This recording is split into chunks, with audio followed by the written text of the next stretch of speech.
Well, did you enjoy the Men's Football World Cup in America, Mexico, and Canada? What did you think of it? Some people are saying that America ruined the World Cup.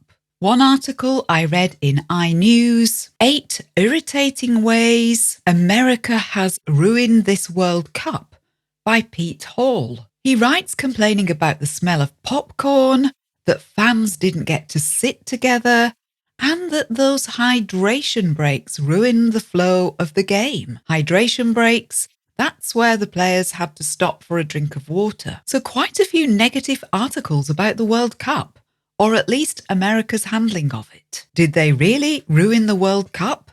Let's explore that together today. And meanwhile, you'll be getting lots of great vocabulary and doing your English language listening practice. And if you're catching a slightly sad tone in my voice, then yes, I am sad that England lost in the quarter-final. Never mind, we'll have another go in 4 years' time. So Pete Hall, writing in the iNews, listed those 8 irritating ways that America ruined the World Cup. While he's having a good old moan, there are some things which quite legitimately, that means with good reason, which quite legitimately people might complain about. The first thing, those ticket prices. Raphael Nam reported for NPR, that's National Public Radio in America. Raphael Nam reported that a family wanting to see the first US game, the first US team match, they would have needed over $6,700 for seats.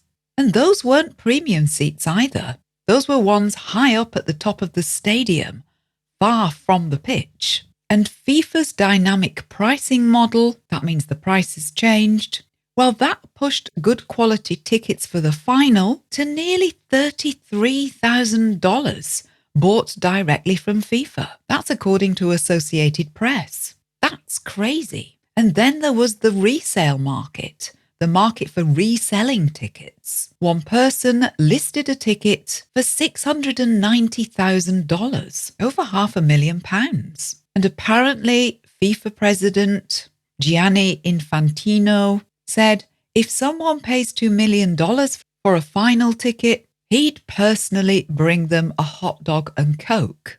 Lots of people felt that that comment was dismissive of the ordinary football fans who were priced out of the matches. Genuine football fans were made to feel like an afterthought. The next issue, stadium access. We all know generally that Americans like to go everywhere in cars, and many of the US stadiums that hosted matches lack public transport connections. There's no buses or trains to them. Instead, there are vast car parks as far as the eye can see, with no buses, trains or trams. Lots of visitors coming from other countries were forced to walk long distances along roads, along highways. Then they were told off when they got to the stadiums, because apparently pedestrians endanger police and stadium officials. Pedestrians, Pedestrian, that just means people on foot. Well, apparently pedestrians are dangerous. And some Americans dismissed calls for public transport to and from the matches as Europeanism. And there was also price gouging. To price gouge, that's Gouge, means to charge more when a lot of people will want a ticket. It means the price of something popular or well used is much higher. So price gouging meant that a $12.90 ticket to ride the train in New Jersey to the MetLife Stadium was raised to $150 and then reduced to $98 after public backlash. That is shameful behaviour, isn't it? It backs up our worst impressions of America, that it's all about money. Of course, it's not true of all Americans, but this sort of thing gives a bad impression of a country. Don't forget, if you'd like more material like this, subscribe on our website to get 8 extra episodes a month and really get your English language motoring. We look forward to seeing you on subscription. Real English language, it's much better and much cheaper than an English language course. And then there were those hydration breaks. Remember where the players had to stop and drink water? Apparently, even the Canadians booed and heckled. So these hydration breaks, 3 minutes twice a match, even in the air-conditioned stadiums with closed roofs, they stopped play. FIFA said it was for player welfare. But many people saw that the flow of the match was interrupted. If a team had the upper hand and then it was time for a hydration break, their momentum would get lost and the outcome of the match might have changed. We saw the focus of teams broken and the play disrupted. And some saw it not just as a pause, but as an Americanization of the sport. That's Americanization, the process of making something more American in character. In this case, splitting football matches not in 2 halves, but into 4 quarters. More like American football then. And while I'm complaining, I think Americans need to drop the soccer and just call it football like the rest of the world. I know they have American football,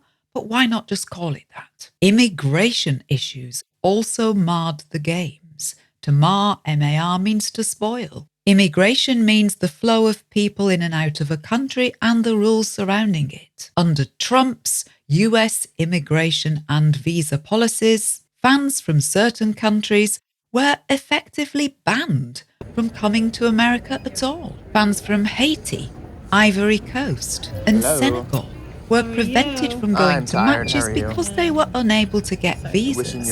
Iraqi striker Ayman Hussein was detained for 7 hours at O'Hare International Airport. And a Somali referee, that's R-E-F-E-R-E-E, the match official, Somali referee Omar Artan, was denied entry. He couldn't even come to the tournament and do his job. And things were made very difficult for the Iranian national team, especially when the US and Israel attacked Iran in the middle of the tournament. The Iranian team's training base was transferred from Tucson, Arizona to Tijuana in Mexico, and the team's ticket allocation taken away days before the match. And some of the Iranian team coaches were denied visas. And then there was the national anthem. It is absolutely normal to play the national anthem, the national song, for each country's team when they're playing. We're used to seeing the players singing in the lineup, but the Star-Spangled Banner was played every match, often an hour before kickoff. And apparently the stadium announcers instructed everyone to stand, hand on heart, God bless America. Why? Why was that necessary when 2 teams from opposite sides of the world were playing one another? Nothing to do with America, and not within the normal traditions of football. And what about that final halftime show? Well, I guess if you've got that many people gathered in a stadium, you might expect some music to fill the gap. But what did people get at halftime in the World Cup? Well, an 11-minute star-studded halftime show with huge names. Justin Bieber, Madonna, Shakira, and BTS. With Burna Boy, Gustavo Dudamel, the conductor, and PS22 Chorus, which is a children's choir, along with Coldplay's Chris Martin. And all this within 11 minutes. I guess you've got to justify those ticket prices. But where is the spirit of football? In danger of getting lost a little, I think. I guess for the crowd in the stadium, a bit of a bonus concert, but it's not the tradition of football matches. And again, it's that American tendency to want to do everything bigger and better. It's not always best, is it? But let's not forget there were some positives from the World Cup. And some of these were captured brilliantly in a piece written by Jeff Bogle for BBC Travel. His article titled, "The US That World Cup Fans Didn't Expect to Love." And he writes about how people following the World Cup matches often did road trips between match locations, and they were able to discover more of the real America. Here's your chance to work on some more difficult English as a direct quote. Jeff Bogle wrote, "Travellers documenting their first encounters with everything from roadside convenience stores to ranch dressing. Fans are highlighting the real America. one that's rarely portrayed in films or TV, has nothing to do with politics, and that many visitors often miss. Along the way, they're not only reminding those of us who live here of the many quirks which make this country special, they're also helping us fall back in love with it.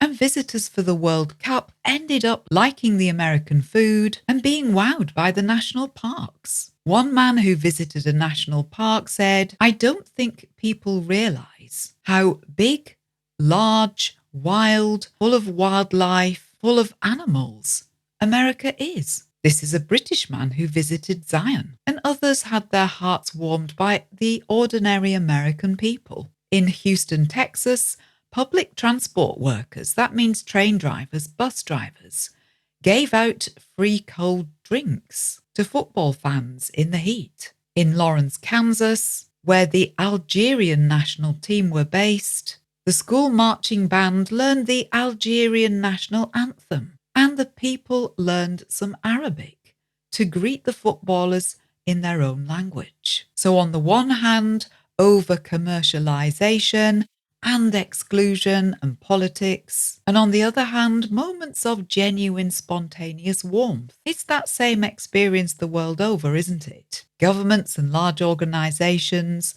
not so great. Many of the ordinary people, lovely.